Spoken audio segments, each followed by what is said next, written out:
Κοιτάξτε παιδιά, ομορφιά. Βρίσκομαι στην Κύπρο, στο νησί της Αφροδίτης όπως λέγεται.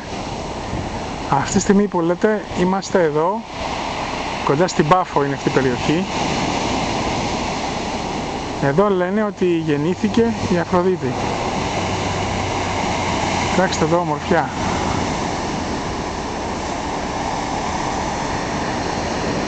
Και εδώ είναι το περιβόητο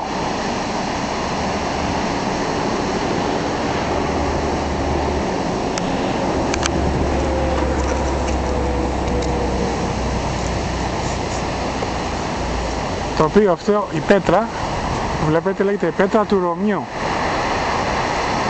Εδώ γεννήθηκε η Αφροδίτη. Άκου τι λέει μυθολογία. Παιδιά, μια μαγεία. Μια σκέτη μαγεία.